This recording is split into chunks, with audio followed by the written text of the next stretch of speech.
오늘 저희가요 마태복음 28장 18절에서 20절 말씀, 그리고 구약 성경은 또 창세기 50장 24절에서 26절 말씀 가지고 익숙함에 낯설고 또 낯설음에 익숙하자, 이런 제목으로 하나님의 은혜 함께 나누고자 합니다. 부활 후 우리가 이제 함께 나누는 첫 설교인데 참 중요한 것 같습니다. 우리가 이제 부활 이후에 여러분 생각할 때 목회자가 그냥 아무 본문이나 정해서 얘기할 것 같지만 저도 많이 고민했습니다. 어떤 메시지를 가지고 우리가 함께 나눠야 이 부활 이후에 우리의 삶이 정말 힘있고 능력있고 다른 삶이 되어질까? 부활을 경험했다면 무엇인가 달라져야 하는데 말이죠. 변화. 여러분 성경에 나와 있는 변화 중에 어떤 것이 가장 먼저 여러분 머릿속엔 떠오릅니까? 무엇이 변화된 것이라고 말할 때 저는 예수님께서 첫 번째 기적을 행하셨던 가나 혼인잔치의 그 비유, 물이 포도주가 된 것이 가장 머릿속에 먼저 떠오릅니다. 대단한 변화죠. 물이 포도주가 됐다는 것. 과학자들은 그렇게 말합니다. 이것은 홍해가 갈라진 사건보다 물이 포도주가 된 사건이 훨씬 더 어렵다는 것이죠. 왜 그렇습니까? 홍해가 갈라지는 것은 단지 물리적인 사건입니다. 물리적인 사건. 근데 물이 포도주가 된다는 것은 화학적인 변화죠. 이거는 거의 있을 수 없는 일이라고 합니다. 여러분 원자폭탄이 뭡니까? 더 이상 쪼개질 수 없는 그 원자를 쪼갤 때 거기서 나는 열, 그게 원자폭탄이잖아요. 마찬가지로 물이 포도주가 된다는 것은 완전히 화학적인 반응이기 때문에, 화학 방식이 다르기 때문에 거기에 엄청난 에너지가 들어간다는 거죠. 그렇기 때문에 이 물이 포도주가 되는 이 사건, 우리가 볼 때는 그게 훨씬 쉬운 것 같지만 과학자들이 볼 때는 이거는 있을 수가 없는 그런 엄청난 일이라고 합니다. 근데 어떤 신학자는 거기서 또 이렇게 말하죠. 진짜 변화는 그게 아니다. 그 물이 포도주가 된 그 포도주를 마시고 취하는 그 사람이 진짜 변한 거다라고 말하면서, 그거를 먹은 사람이 기분이 좋고 슬픈 마음이 기쁜 마음이 되고, 분열된 마음이 일치된 마음이 되고, 다툼이 있던 마음이 다시 그 파티하는 마음이 되어서 그런 게 진짜 변화가 아니냐 말했어요. 저도 거기에 동의합니다. 여러분 우리가 그런 사람들이죠. 예수님의 부활의 능력을 우리가 함께 마시고 함께 호흡하는 사람들입니다. 여러분 우리가 예수님의 부활을 체험했다면은, 또 예수님의 부활을 믿고 있다면은, 내가 또 이 예수님의 부활에 동참한다면은 지금 이대로 우리가 밋밋하게 있으면은 그건 뭔가 안 되는 거죠. 그거 자체가 기적입니다. 아니 어떻게 예수님의 부활을 믿으면서도 우리가 이렇게 하나도 달라지지 않고 똑같은 삶을 살아갈까? 이게 진짜 기적이라고요. 우리가 로또 하나만 당첨돼도 정말 사람의 삶이 막 바뀌잖아요. 엄청난 사건입니다. 물론 대부분 잘 바뀌기도 하지만 나쁜 쪽으로 바뀌는 경우도 많아요. 할아버지가 돌아가시기 전에 가족들한테 6마디를 이야기했어요. 6마디를. 무슨 얘기겠어요? 로또 번호를 얘기해 준 거죠. 운명전이니까 아마 영안이 밝아졌나 봐요. 그걸 받아 적어가지고 썼는데 꽝이에요. 왜 그렇습니까? 순서가 안 맞아요. 번호는 맞는데. 그런 것처럼 여러분들 예수 믿기 전이나 믿은 이후 로또가 하나 당첨돼도 이렇게 삶이 바뀌는데, 부활하신 예수님이 내 안에 계시고 그분이 내 삶을 주관하신다는데 거기에 변화가 없다면은 그건 정말 기적 중에 기적 아니겠습니까? 부활 이후에 뭔가 확실한 변화가 여러분 있어야 됩니다. 여러분 마음속에 그런 거 있어요? 여러분 삶 속에 그런 거 있습니까? 아무 변화가 혹시 없는 건 아니에요? 우리가 너무나 그 익숙함이라고 하는 그 함정에 빠져서 그런 것 같아요. 이렇게 모터 보트 있잖아요. 그게 이렇게 바다로 막 나갈 때에 가끔 그 끈을 이렇게 그 부두에, 나무에, 말뚝에 묶어놓고 풀어놓지 않을 때 아무리 그 모터 보트의 프로펠러가 뒤에서 막 돌고 엔진 소리가 요란하고 막 연기가 날 정도로, 그래도 그 줄이 묶여 있으면은 그 보트는 망망대해를 향해서 나가지 못한다고요. 그 익숙함이라는 게 바로 이런 게 아닐까. 익숙함이라는 것이 바로 우리의 변화를 사로잡고 있는 것은 아닙니까? 익숙함이 우리를 묶어서 드넓은 바다로 가지 못하게 하고 소리와 연기만 잔뜩 내게 하는 그런 건 아닐까요? 익숙함. 그 강준민 목사님이라는 분이 그때 말씀하셨던 것이 어린 시절 기억이 나는데요. 그분 이런 말이었어요. 주인이 바뀌면 모든 것이 변한다. 짧은 말이지만 참 마음속에 와닿았어요. 주인이 바뀌면 모든 것이 변한다. 반대로 말하면 변하지 않는 이유는 아직 주인이 바뀌지 않아서 그렇다는 겁니다. 주인만이 바꿀 수가 있어요. 여러분 집에 와서 누가 갑자기 이 그림이 여기 있으면 안 되겠네, 망치 가져와, 다른 데다 달고 뭐 그릇 다 이렇게 다시 정리해주고 그런 사람 집에 한번 찾아오면 또 왔으면 좋겠어요. 그런 사람들 다시는 초대 안 하죠. 주인만 그걸 바꿀 수 있는 겁니다. 주인만. 가끔씩 시어머니들이 오셔가지고 이것저것 바꿔놓으면은 기분 나쁘죠. 왜 그렇습니까? 주인 행세하신다 이런 생각하기 때문에 그런 것 같아요. 주인도 아닌데. 여러분, 어느 교회가 이 피아노가 그죠? 이쪽에서 이쪽으로 좀 옮기고 싶은데 조금 옮기고 싶은데 못 옮기게 그런데요. 전통적인 교회이기 때문에. 왜 그렇겠어요? 왜 그걸 반대하겠어요? 이쪽보다는 이 앞쪽이 낫다. 방향도 좀 틀고 그러면 좋은데 주인 행세하는 사람이 있는 거죠. 원래 우린 이대로 치고 여기 보고 쳤으니까 이대로 있어야 된다. 주인 행세하고 싶은 거야. 아무 이유가 없는데. 그래서 목사님께서 그랬대잖아요. 하루에 일주일에 1mm씩 옮겨갔대. 1mm씩. 근데 나중에 1년쯤 지나니까 바뀌어졌어요. 사람들 보기에 아무도 알아채지도 못하고 알아채는 사람 한두 사람이 그것도 괜찮네. 그렇게 끝나더란 얘기죠. 여러분들, 예수 믿기 전과 믿은 후 달라진 것이 없고 다른 사람들조차도 나를 그렇게 평가한다면은 그거는요 주인이 아직 바뀌지 않은 겁니다.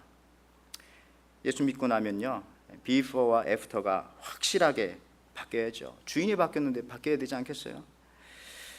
예전에 제가 신방하면서 어떤 그 여성도님들 참 이 여성도님들이 지혜롭습니다. 반대로 말하면 좀 약간 그러기도 한데 왜 그러냐면 예를 들어서 자기 나이를 막 바꿔요. 자기 나이를. 근데 얼마나 지혜롭게 바꾸냐면은 자기 나이에 대해서는 거짓말하지 않아요. 가서 가끔 어떻게 물어볼 때가 있으면 특히 젊은 분들이요 먼저 자기 남편의 나이를 얘기합니다. 근데 남편의 나이를 바꿔서 얘기해요. 대충. 그런 다음에 제가 남편과 3살 차이 납니다. 제가 남편과 5살 차이 납니다. 연상인지 연한지도 모르겠고 남편 거 바꿔놓고 자기 건 안 바꾸는데 자기 거 바꿔지는데 거짓말하지 않고 얼마나 지혜로워요. 교활하기도 하고 애교스러워서 그냥 봐줬습니다. 근데 여러분 이 바꾸는 거 헤르만 헤세가 데미안에서 그런 말했어요. 새는 알 속에서 빠져나오려고 싸운다. 알은 세계이다. 태어나기를 원하는 자는 하나의 세계를 파괴하지 않으면 안 된다. 여러분, 우리가 예수님으로 새로 태어났다면요 과거의 세계가 파괴되어져 있어야 합니다. 알에서 새가 나왔다면 깨진 껍데기가 저쪽에 있어야 되는 거죠. 변하지 않는 것이 무엇일까? 변하지 않는 것은 이 세상에 생명이 없는 것은 변하지 않습니다. 이미 죽은 것들은 별로 변하지 않아요. 땅도요, 이 땅에 있는 땅도 그냥 놔두면 딱딱해집니다. 마음밭이 우리도 그냥 놔두면 딱딱해지는 것 마찬가지로요. 그래서 그거를 날마다 갈아엎어야 돼요. 변화시켜야 된다는 거죠. 그래야 거기에 씨를 뿌리면 열매를 맺게 되는 거죠.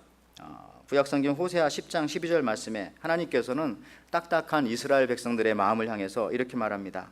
너희가 자기를 위하여 공의를 심고 인애를 거두라. 너희 묵은 땅을 갈아엎으라. 지금이 곧 여호와를 찾을 때니 마침내 여호와께서 오사 공의를 비처럼 너희에게 내리시리라 말씀하셨어요.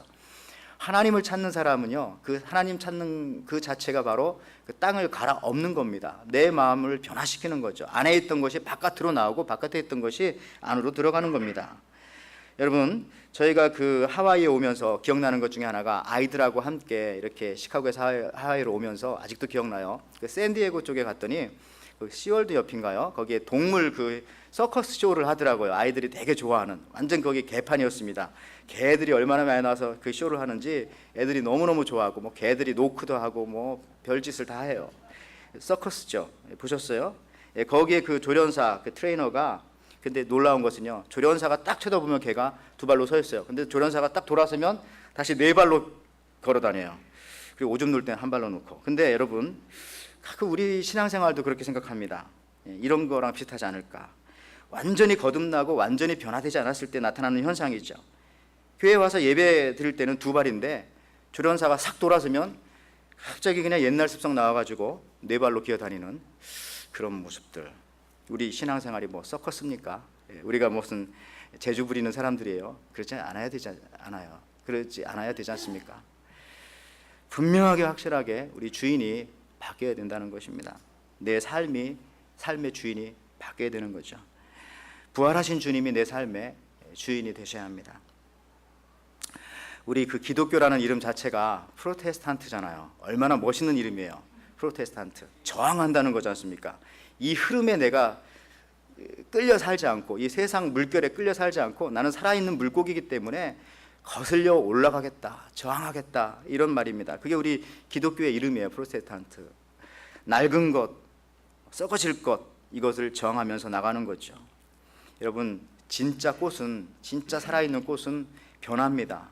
변하기 때문에 어느 정도까지 변하냐 하면은 꽃이 떨어져요, 시들어서. 근데 알고 봤더니 그 변한 떨어진 꽃 그 자리에 또 열매가 맺히고, 또 열매가 떨어지면 또 씨가 떨어져서 그 다음에 또 꽃이 맺히고, 매일매일 변하면서 매일 새롭게, 매년 새롭게 좋은 걸 드러냈죠. 그런데 죽어있는 꽃, 그 이미테이션, 가짜, 모조라고 하나요? 이 꽃들은 어떻습니까? 변하지를 않아요. 근데 웃긴 거는 거기에 먼지가 날마다 껴가지고 닦아주기도 힘들고. 여러분, 내가 오래 신앙생활했다, 내가 신앙생활하면서 변하지 않는다, 그거 자랑 아니지 않습니까? 변하지 않는다는 것은 가짜거나 아니면 죽었거나 아니면 죽었는데 아직 살지도 않았거나 그런 겁니다. 오늘 본문 여러분 보세요. 마태복음 28장에 예수님이 십자가에 죽으시고 부활하시고 승천하시면서 우리에게 내린 지상 명령, The Great Commandment입니다. 대지상 명령을 우리한테 주셨어요. 뭐라고 합니까? 첫 번째, 너희는 가라고 말하죠. Therefore, go and make disciples of all nations, baptizing them in the name of the Father and of the Son and the Holy Spirit. 라고 말할 때 첫 번째 말씀, go라고 말합니다. 가라. 여기 머물러 있지 말고, 여기 익숙함에 서 있지 말고, 익숙함은 무서운 마취제입니다. 성경에 나와 있는 병으로 말하자면 문둥병이죠.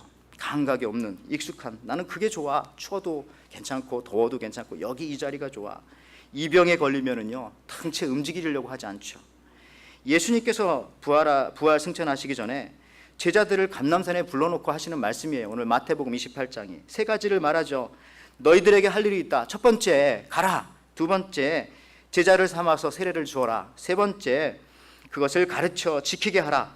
내가 너희에게 분부한 것을 가르쳐 지키게 하라. 이 세 가지를 명령하셨어요. 근데 오늘 우리가 살펴볼 것은 첫 번째, 가라는 겁니다. 그러니까 예수 믿고 부활하신 예수님 만나면은 그 자리에 가만히 있을 수가 없어요. 가야 됩니다. 어디든지 가야 돼요. 가만히 있는 거 자랑하면 안 됩니다. 여러분, 우리가 이 명령을 받았어요. 가라, 여기 있지 말고. 익숙함을 사랑하지 말라는 것입니다. 이것이 얼마나 예수님의 준엄한 명령입니까? 첫 번째 말씀, 가라. 그런데 안 가고 우리 지금 뭐 하고 있는 겁니까? 여러분, 가보셨어요? 예수 믿고 나서 어디 가보셨어요? 사람들에게 복음 들고 가보셨어요? 예수님의 말씀 들고 가보셨어요? 예수님의 사랑 들고 가보셨어요? 물론 가보신 분이 있다면 죄송하지만 앞으로도 계속 가보시기 바라고, 혹시 안 가본 사람이 있다면 가봐야 됩니다. 가는 것이 당연합니다. 또 오늘 본문 보십시오. 다른 본문, 그 구약성경 창세기 50장에 나오는 요셉의 이야기죠. 창세기는 요셉의 이야기로 아름답게 끝을 맺어요. 그 긴 창세기가 처음에 무엇으로부터 시작합니까? 아담과 하와로부터 시작하지만, 그러나 12장부터는 이제 아브라함부터 시작해서 이제 50장 그 요셉으로 마무리 지어지는데, 아브라함이라고 하는 작은 부족의 부족장으로부터 시작해서 거부가 된 이삭, 그리고 야곱을 통해서 12부족이 늘어나고요. 그 다음에 마지막에 요셉을 통해서 그 당시 이집트의 프라임 미니스터가 되는 거죠. 총리 대신이 되는 겁니다. 그 당시 이집트는 전 세계를 총괄하는 말입니다. 지칭하는 말입니다. 그러니까 결국 뭡니까? 작은 부족장 아브라함으로부터 시작해서 하나님의 역사가 온 세상을 통치하는 것으로 끝난다. 이렇게 창세기의 주제가 그런 내용이기도 합니다. 하나님께서는 온 세상을 통치하신다는 거죠. 그런데요, 놀라운 것은 요셉은요, 거기에 안주하지 않았습니다. 요셉이 마지막에 하나님 앞으로 가면서 어떤 명령을 합니까? 오늘 본문 창세기 50장 24절 말씀이죠. 자, 요셉이 그 형제에게 이르되 나는 죽으나 하나님이 너희를 권고하시고 너희를 이 땅에서 인도하여 내사 아브라함과 이삭과 야곱에게 맹세하신 땅에 이르게 하시리라 하고, 요셉이 또 이스라엘 자손에게 맹세시켜 이르기를 하나님이 정녕 너희를 권고하시리니 너희는 여기서 내 해골을 본습니다. 내 뼈들을 메고 올라가겠다 하라 하였더라. 그러니까 나는 여기서 죽지만은 너희들이 이 이집트 땅에서 나갈 때, 하나님께서 약속하신 그 약속의 땅으로 갈 때 내 뼈를 파내가라. 이렇게 부탁이 아니죠. 명령하는 겁니다. 내 뼈를 가지고 이곳에서 나가라. 요셉은 죽어서도 익숙함을 추구하지 않았습니다. 익숙하면 또 다른 노예를 만드는 족쇄지 않습니까? 나가야 됩니다. 여기서 떠나가야 됩니다. 매일 똑같으면, 예수님 믿고 매일 똑같다는 것 자체가 주인이 안 바뀐 거고, 그게 저주예요, 저주. 하나님 안 믿는다는 확실한 증거입니다. 우리가 알아야죠. 여러분, 익숙함의 노예로 살고 싶지 않잖아요. 자유의 땅, 약속의 땅으로 가야 되지 않습니까? 요셉에게는 그것이 있어요. 나는 죽지만은 죽어서라도 이 땅을 나갈 때, 다시 자유의 몸이 될 때 내 뼈를 파가거라. 결국 요셉이 죽고 약 400년 이후에 출애굽, 엑소더스 할 때요, 이스라엘 백성들이 요셉의 뼈를 들고 나갑니다. 얼마나 멋집니까? 이게 이 기계 있잖아요, 이 멋진 것. 야, 우리 이집트 부럽지 않다. 야, 니네 가지고 있는 권력, 군사력, 부귀 영화 하나도 부럽지 않다.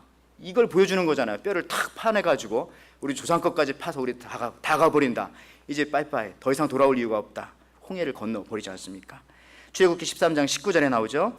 자, 모세가 요셉의 해골을 취하였으니 이는 요셉이 이스라엘 자손으로 단단히 맹세케 하여 이르기를 하나님이 필연 너희를 권고하시리니 나의 해골을 여기서 가지고 나가라 하였음이었더라. 실제로 그렇게 뼈를 파가지고 갔습니다. 아니라면서 떠나는 그에게 그것을 갖다가요, 또 우리 신약 성경에서는 어떻게 그런 일을 할 수 있었는가? 그거 믿음이었다. 그게 믿음이었다. 이렇게 말씀하시죠. 히브리서 11장 12절 보십시오. 자, 믿음으로 요셉은 임종시에, 죽을 때에 이스라엘 자손들의 떠날 것을 말하고 명령하고 또 자기의 해골을, 자기의 뼈를 위하여 명하였으며, 요청하게 합니다. 명령했습니다. 근데 그걸 무슨 힘으로 했다고요? 믿음으로. 믿음이 있었기 때문에, 하나님의 약속의 말씀에 대한 믿음이 있었기 때문에 이 땅 떠나갈 때에 이 아니람의 땅에 여기 나 놓지 말고 나 가지고 가라. 내 뼈 파가지고 가라. 여러분, 그렇습니다. 우리가 조금씩 달라져야 되죠. 조금씩 우리의 생각도 달라져야 되고요. 조금씩 우리 보는 눈도 다 달라져야 합니다. 달라져야죠. 너무 익숙한 것에 익숙해 있으면 안 됩니다. 거의 여러분, 그 어떤 책이 있는데 이것이 사장 거의 없어질 찰나에 베스트셀러로 다시 떠오르는 책들이 가끔 있어요. 그 중에 하나가 어떤 책이냐면은 한국 그 출판사 중에 21세기 북 출판사에서 나온 그가 아십니까? You Excellent라고 하는 그런 책이 있었다고 합니다. 이거 영어로는 Well Done이라고 하는 고래가 나오는 그거 있지 않습니까? 이게 원래 이 책이 한국어로 첫 번 번역되고 첫 번째 제목은 You Excellent라고 하는 제목이었다고 합니다. 그때 2만 부가 팔렸대요. 2만 부. 뭐 2만 부도 작은 책은 아니에요. 근데 안 되겠다 생각해서 출판사 그 직원들이 모여서 이름을 바꿔버렸어요. 뭘로 바꿨습니까? 여기 나오는 것처럼 칭찬은 고래도 춤추게 한다. 들어보셨어요? 한국에서는 아주 유명한 책이고 뭐 설교 제목도 많이 하더라고요. 이 책 이렇게 제목 하나 바꿨더니 내용은 하나도 안 바꾸고 100만 부가 팔렸다고 합니다. 2만 부 팔리던 것이 제목 하나 바꾸니까 100만 부가 된 거예요. 여러분들, 조금 더 다르게 생각하면, 조금 더 익숙함에서 차별화되어진다면은 책도 이렇게 잘 팔리는데 우리 인생도 확 달라지는 겁니다. 예수 믿고 나서 그 축복을 누려야죠. 믿기 전이나 믿은 후나 똑같은 두려움에, 똑같은 슬픔에, 똑같은 우울함에 살면 어떻게 하겠어요? 또 한 가지 예를 들어볼까요? 한국에는 대통령이 몇 명 있습니까? 지금 적어도 3명이 있다고 하네요. 첫 번째는 박근혜 대통령, 두 번째는 누굽니까? 세계 대통령인 반기문, 그렇게 부릅니다, 아이들이. 그다음에 세 번째는 어린이 대통령, 누구요? 뽀로로가 잘하시네. 어린이들도 아닌데 뽀로로라고 하는 친구가 있다고 합니다. 뽀로로는 만화 캐릭터입니다. 근데 이것이 지금 완고, 출판, 가구 등등에 다 붙어서 나가기 때문에 세계적으로 110개국에 수출되고 있대요. 1995년부터 만들어졌고요. 근데 이 작가의 말을, 이 만화를 그린 분의 말을 들어보면요, 참 생각이 우리랑 달라요. 왜 그러냐면 이랬대요. 처음에 이 사람 생각하기에 만화를 그리는데 이걸 아이들을 기쁘게 할 거냐, 아니면 아이들의 부모님들을 기쁘게 할 거냐. 그런데 책을 팔아먹는 사람의 입장에서는 아이들을 기쁘게 해서는 안 되죠. 아이들이 책 삽니까? 유아들이, 애기 엄마가 사죠. 그러니까 애기 엄마들의 마음에 들어야 애기들은 좋건 싫건 둘째, 그렇게 해야 이제 유아 책은 팔리는 겁니다. 근데 이분은 생각 바꿨어요. 부모님은 둘째고 아이들이 봐서 즐거워하는 만화를 그리자. 그렇게 했더니 이것이 대박이 난 거죠. 대박이. 이런 것들 생각받겠죠. 또 한 가지요. 이 나중에 이 뽀로로라고 하는 이름 지은 것도 그래요. 처음에는 이 이름을 뭐라고 할까? 우리 같으면은 뭐 인터넷 서핑하고 이렇게 여기저기 책 찾아보고 막 해가지고 할 텐데 그렇게 하지 않았다는 얘기죠. 네, 뽀로로라고 하는 이 캐릭터의 원래는 이 펭귄이잖아요. 펭귄을 이렇게 만든 건데 P자로 시작해야 되겠죠. 근데 그 당시에 그 만화 중에 꼬마 펭귄 핑구라고 하는 또 만화가 하나 있었대요. 프랑스에서 수입한 거. 그래서 이거 그렇게는 할 수 없고 뭘로 이름을 지을까? P자로 시작하면 좋을 텐데 가만히 앉아가지고 자기 아이들, 어린아이들 노는 모습을 관찰해 봤어요. 그랬더니 애가 거실에서 방으로 쪼르르 달려가고, 방에 있다가 갑자기 식당으로 쪼르르 달려가고, 화장실에서 쪼르르 갔다 쪼르르 나오고, 쪼르르 쪼르르 쪼르르 좋은데 앞에 P자를 써가지고 포로로, 뽀로로 하면 이상하니까 그래서 뽀로로 그렇게 바뀌었다는 얘기죠. 그래서 이름을 줬대요. 이게 무슨 얘기냐 하면은요, 우리처럼 익숙함을 거부한 거죠. 우리 같으면 습관적으로 뭘 찾아보고, 그죠? 책을 열어보고 인터넷을 찾아보고 그렇게 하지 않고 가만히 앉아서 아이들을 한번 관찰해 본 거죠. 시간의 여유를 좀 가져본 겁니다. 다른 방법으로. 그랬더니 거기서 놀라운 거 나오죠. 저도 어떤 때 설교 준비할 때 그 책 찾아보고 뭐 여기저기 했던 거 자료를 수집하는 거 좋아요. 근데 그런 핑계 대고 아이들하고 시간을 안 보냈더니 이게 참 안 되겠다 이런 생각이 어제 문득 들더라고요. 아이들을 관찰하고 가족을 관찰하고 교인들을 관찰하다 보면 거기에도 얼마나 많은 하나님의 메시지가 있을까 이런 생각을 또 이 뽀로로를 생각하면서 하게 되었습니다. 여러분, 우리가 익숙함에 묻혀 있으면요 절대로 앞장서 갈 수 없어요. 중간은 될지 모르겠죠. 근데 나중엔 중간 되다가 이제 뒤처지는 겁니다. 여러분들 늘 편안함과 안일함만 추구한다면은 살밖에 찌는 게 없죠. 어떤 남편이 사업도 안 되고 주식도 안 돼 가지고 말씀드렸잖아요. 괴로워하고 있는데 부인이 남편한테 여보 걱정 마 내가 있잖아. 그랬더니 남편이 하는 말이 그래 맞아 내가 투자한 것 중에 2배가 된 건 당신 몸밖에 없구나 뭐 그랬다고. 여러분 요즘에 한국 그 부부간의 풍속도가 많이 달라졌다고 하더라고요. 부부간의 이야기가 남편이 아내를 대하는 태도가 달라졌다는 얘기죠. 요즘 남편들은요 힘들 때마다 뭐 지갑 속에다가 부인의 사진을 넣고 다닌다면서요. 그리고 힘들 때마다 그것을 빼보면서 위로를 받는데요. 어떻게 위로를 받는다고요? 내가 이 여자하고도 여태까지 참고 살았는데 세상에 못 참을 일이 어디 있겠냐. 믿거나 말거나 말이죠. 세상 어려워요. 이렇게 세상이 이렇게 어려워요. 얼마나 어려우면은 사랑하는 부인까지 이용해서 이렇게 했어요. 근데 이렇게 어려운 세상에서 우리가 나그네라고 생각하면서 살면 어때요? 나그네가 바로 익숙함이 아니라 항상 낯설은 삶을 사는 사람이 바로 이 나그네지 않습니까? 여러분 베드로전서 1장 17절 말씀 한번 보세요. 외모로 보시지 않고 각 사람의 행위대로 심판하시는 이를 너희가 아버지라 부른즉 너희가 나그네로 있을 때에 두려움으로 지내라. 사도 베드로는요 초대교회 교인들한테 또 오늘 우리들한테 여러분들의 아이덴티티가 무엇이냐? 나그네라는 겁니다. 나그네. 영어로 찾아보면 이게 뭐 트래블러 뭐 이게 아니라요 스트레인저입니다. 낯선 사람이 되어라. 낯선 사람이. 이게 무슨 얘기예요? 이 세상 살아갈 때 우리가 이 세상 너무 좋아. 그게 아니라요 예수 믿고 부활하신 예수님 딱 만났더니 완전히 세상이 다르게 보이는 거죠. 낯설어요. 내가 이런 뭐 같은 세상에서 이렇게 살아왔다는 말이야. 똥 묻히면서 이런 느낌 확 들어야 돼요. 그러면서 달라져야 되겠구나. 이 방향이 아니었구나. 이 방향으로 가야 되겠구나. 이 세상이 왜 이렇게 낯설지? 이런 생각 가져야 돼요. 여러분들 우리 하나님 만나기 전까지 이 세상에 너무너무 익숙하면 어떻게 하나님 나라 우리 가겠어요? 매일매일 낯설어야 됩니다. 내가 여기에 스트레인저구나. 왜? 내 고향은 하늘나라이기 때문에. 이런 의식들이 막 우리 속에 들어와야 되는데 그것을 사도 베드로가 지금 초기 크리스찬들에게 또 오늘날 우리에게 말씀하는 겁니다. 이런 사람들은요 세상도 감당해내지 못합니다. 히브리서 11장 38절에 이런 말씀하시죠. 자, 이런 사람은 세상이 감당치 못하는도다. 저희가 광야와 산중과 암혈과 토굴에 유리하느니라. 믿음장 마지막 정리하면서 믿음의 그 사람들을 다 얘기하다가 마지막에 이렇게 말하는 겁니다. 이런 믿음의 사람들은 아무도 감당하지 못한다. 왜? 이 사람들은 뭐 유리하는 사람들이다. They wondered. 그러니까 방랑하는 사람들. 그냥 이렇게 막 돌아다니는 사람. 예수 믿는 사람 그런 거예요. 이 세상에서 방랑자입니다. 스트레인저입니다. 낯선 사람들이에요. 그러나 우리 속에 하나님 계시니까 이렇게 살아야죠. 여기 너무 익숙하면 안 됩니다. 여러분 그 프로 선수들이 제일 무서워하는 사람들이 누굽니까? 루키들 무서워하죠. 루키들. 루키가 뭐죠? 신인 선수들. 신인 선수들이 언제 홈런 칠지 모르고 언제 일 저지를지 모르잖아요. 항상 그래서 이 루키들이 나오면은 이 프로 선수들은 막 두려운 거죠. 두려운 거죠. 야구뿐이겠어요. 뭐 축구나 권투 이런 데서도 갑자기 신인이 그냥 팍 치고 나오면 무서운 거죠. 그리고 여러분 그 유단자들, 태권도 유단자들, 유도 유단자들하고 싸워서 이기는 사람은 누구냐면 깡패들입니다. 왜냐하면 깡패들은 각본이 없거든요. 그냥 때리고 싶은 대로 때리기 때문에 뭐 태권도 뭐 유단자들 아무리 싸워도 이렇게 막았는데 밑에 때리면 어떡해요. 이런 식으로 이 루키들이 원래 무서운 거예요. 어떻게 일 저지를지 모르니까.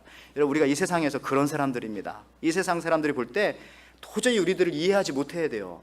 저 사람 예수 믿더니 달라져도 너무너무 달라져가지고 내가 아는 상식으로는 저 사람 이해할 수가 없네. 이런 말을 우리가 좀 들어봐야 부활하신 예수님 만난 거라고요. 울어야 되는데 왜 웃지? 웃어야 되는데 왜 울지? 이런 거 있죠. 역사학자 토인비가 그런 예를 들고 있어요. 물고기 메기가 있어요. 근데 이거를 3m짜리 긴 수족관 내지는 뭐 5m짜리 긴 수족관에 일단 집어넣어요. 그런 다음에 가운데를 유리로 투명한 유리로 딱 막아 놓으면은 그 메기가 이쪽 막힌 반에서 계속 돈대요. 그러다 어느 순간인가 이 투명한 유리를 딱 빼도 이 메기는 이쪽으로 넘어오지 못한대요. 유리를 빼도 그냥 거기 자기가 놀던 그물에서만 논대요. 근데 이 메기가 온 수족관을 다시 한번 옛날처럼 야성을 회복해서 막 돌아다닐 수 있는 방법이 뭔지 압니까? 한 가지 방법이 있대요. 거기다가 새로운 물고기를 집어넣으면 된대요. 그러면 이제 그 벽을 깨고 이제 있지도 않았던 벽을 깨고 다시 수족관을 돌아다니게 된다는 얘기죠. 그럼 무슨 얘기입니까? 우리 교회도 우리의 삶도 그럴 수 있어요. 우리 가족끼리 우리 교인들끼리 그렇게 몇 년 몇십 년 함께 살아가는 것은 자랑은 아닙니다. 똑같은 우리는 하나도 변하잖아요. 옛날에도 30명 지금도 30명 똑같이 이렇게 살아요. 이게 아니고요. 날마다 새로운 사람들이 들어와야 된다는 거죠. 날마다 새로운 정신들이 들어와야 돼. 날마다 새 공기 새 피가 계속해서 수혈받아야 그래야 그 사람들이 사는 게 아니라 여기 있는 우리들이 함께 산다는 거죠. 넓은 수족관을 수영치면서 말이죠. 뉴도 살고 올드도 살고 함께 사는 거죠. 뉴가 자꾸 들어와야 여러분들. 그래서 여러분 부활을 믿고 예수님의 부활을 신앙을 확신하는 사람들은요 항상 그 자리에 머물러 있지 않습니다. 언제나 예수님의 명령 go 가라고 하는 그 명령을 받고 가게 되는 거죠. 머무를 수 있는 시간이 없습니다. 주의 일을 감당하기도 지금 시간이 없는데 말이죠. 여러분들 우리가 뭘 한번 체험하려면 일단 나가봐야죠. 하나님을 체험하려면 나가봐야죠. 여러분 뭘 붙잡고 좀 씨름을 해봐야죠. 여러분 한 사람이라도 붙잡고 씨름을 해보셨어요? 예수 믿고 난 다음에 내가 예수님 믿고 난 다음에 내가 믿은 예수님을 또 다른 사람한테 전하기 위해서 한 사람이라도 붙잡고 한번 씨름해 보셨어요? 이걸 전하기 위해서 주님을 전하기 위해서 그러면 그 사람이 사는 게 아니라 내가 사는 겁니다. 결국 내가 사는 거죠. 농담도 좀 하시고 또 농담도 좀 받아주시고 스포츠도 좀 하시고 그러니까 새로운 걸 하라는 거죠. 아니라면 머물러 있지 말고 노래도 좀 하시고 여러분 요즘 우리 성경 공부하는데 안 하던 성경 공부도 좀 와서 참여해서 하시고 요즘에 우쿨렐레도 배우는데 그거 한번 좀 배워보세요. 안 하던 짓을 좀 우리가 해야 신선해집니다. 십자가도 만들었고 우리가 삼행시도 만들었고 봉사도 안 하던 것 좀 하시고 성경도 좀 써보시고 큐티도 좀 하시고 수요 예배도 안 나오다가 좀 나와보시고 새벽 예배도 좀 나와보시고 안 하던 것 금식도 좀 해보시고 우리는 늘 하던 것만 하는 사람이 아니라 날마다 새로운 것을 할 때 거기서 하나님의 또 다른 그 체험을 또 다른 살아계심을 계속해서 우리가 맛보는 거죠. 하나님 살아있는지 안 살아있는지 모르겠어. 하나님이 안 살아있어서 그런 게 아니라 여러분들이 우리들이 가만히 있었기 때문에 그래요. 가만히 있는데 뭘 체험하겠습니까? 그렇죠? 예수 믿고 부활하신 예수님 믿었으면 나가야 되는 거죠. 예수님께서 제자들을 부르실 때에 많은 직업을 가진 사람이 있었을 텐데 왜 하필이면 어부를 여러분들 불렀을까요? 생각해 보셨어요? 물론 다른 직업도 있지만 그래도 어부들을 제일 먼저 부르시고 제일 많은 사람들이 예수님 제자 중에 어부입니다. 이유가 여러 가지가 있지만 그런 이유가 있다고 하네요. 여러분 바다나 강의 물고기는 주인이 없어요. 잡는 사람이 임자입니다. 그래서 그걸 우리한테 말씀해 주는 거죠. 이 땅에 널려있는 물고기들이 있잖아요. 예수님 만나야 되는데 아직도 세상 물결에 그냥 헤엄쳐 다니는 그 물고기들 여러분들 잡는 사람이 임자입니다. 여러분들이 붙잡아다가 하나님 앞에 인도하는 거죠. 그럴 때 그 물고기가 사는 게 아니라 내가 산다라고 하는 것 다시 한번 강조해 드리고 싶습니다. 여러분 왜 이렇게 변하기가 어려워요? 이유가 뭡니까? 언제나 내가 중심이었기 때문에, 내 신앙의 주체가 나였기 때문에 그렇게 변하지 못하고 있었던 것은 아닙니까? 제가 이제 말씀 마무리하면서 이야기 하나만 하고 말씀 마무리할게요. 지난번에도 제가 달나라 착륙했던 아폴로 11호 얘기했지만은 거기 세 조종사가 있었죠. 닐 암스트롱과 그다음에 마이클 콜린즈, 그다음에 에드윈 버즈 올드린이라는 사람이 있었습니다. 근데 달의 첫 발짝을 내디딘 사람은 그 대장이었던 암스트롱입니다. 근데 기자가 하루는 이 에드윈 버즈 올드린에게 와서 물어봤어요. 야, 섭섭하지 않습니까? 당신이 첫 발자국을 내려야 되는데. 그랬더니 올드린이 한 말이 이런 말했다고 합니다. 아닙니다. 지구로 돌아올 때는 제가 첫 번째로 내렸어요. 즉 외계에서, 우주에서부터 지구로 온 첫 번째 사람이 바로 접니다. 이렇게 해석을 했고요. 그리고 실제로 그 발에 다리를 내렸을 때 그 첫 발자국, 저거는 암스트롱이 처음 내리긴 했지만 암스트롱의 발자국이 아닙니다. 저거 제 발자국입니다. 그렇게 말했대요. 먼저 내린 사람이 찍어줬나 보죠. 그런 것처럼 말이죠. 여러분들, 해석하기 나름입니다. 믿는 자가 이런 사람이죠. 전혀 다른 방향에서, 전혀 다른 생각으로, 익숙한 생각을 떨쳐버리고 정말 새로운 방법으로, 그거 성경을 자꾸 읽어보면 거의 생각이 바뀌게 돼요. 생각이 고난? 이 고난 아니구나, 이거 테스트구나, 아, 나를 훈련시키는 거구나, 뭐 이렇게 해석된다든지, 보여요. 보이지 않던 것들이, 그 뒷모습들이 자꾸자꾸 보이게 됩니다. 조금만 여러분 불편함을 좀 추구해 보십시오. 좀 더 낯설음을 좀 추구해 보십시오. 생활 패턴을 좀 바꿔 보십시오. 우리가 어린아이일 때는 생활 패턴 잘 바뀌잖아요. 저희 막내딸도 우리 부부가 새벽 예배 나오면은 팍 일어나자마자 깜짝 놀래가지고 나와가지고 엄마 하고 불러요. 그런데 어떤 때는요, 이제 뭐 이렇게 조금 7시쯤 이렇게 잠깐 누워 있을 때 있거든요. 그때 이제 애가 빡 일어나요. 그러면 옆에 엄마가 있는데도 애는 거실로 나와서 엄마 하고 나가요. 웃기죠? 바로 옆에 있는데. 그러니까 아이들은요, 익숙함, 이게 잘 패턴이 바뀌잖아요. 뭘 보면 알 수 있는지 아세요? 어린애들은 숨바꼭질 하면 어떻습니까? 맨날 똑같은 데 숨어요. 화장실에 숨고 옷장에 숨고 맨날 잡혀요. 근데 애가 조금 성숙하고 커지면은 거기 가면 잡히는 거 아니까 다른 데 숨죠. 여러분, 우리가 아직도 익숙함을 추구한다는 건 아직도 신앙의 어린아이일 수도 있다는 거, 늘 새로움, 낯설음에 익숙한 여러분들 되시기 바랍니다. 익숙함에 낯설지 말고요. 여러분, 말씀 마치면서 부활하신 명령, 첫 번째 부활하신 주님의 명령, 가라, 복음 들고 나갑시다. 요셉처럼 가장 좋은 자리, 가장 그 휘황찬란한 자리, 거기 차지하려고 하지 말고 사명 따라, 약속의 말씀 따라 나갑시다. 그것이 바로 성숙함이고, 그렇게 우리가 살 때 우리 교회가 살고 또 여러분이 살고 여러분의 가정이 사는 겁니다. 익숙함에 덧 안일함으로 떠나서 말씀으로 도전하면서 이 땅에서 나그네로서 본향을 바라보면서 복음 전도에 충성하시는 저와 여러분이 되시기를 주님의 이름으로 축원을 드립니다. 아멘.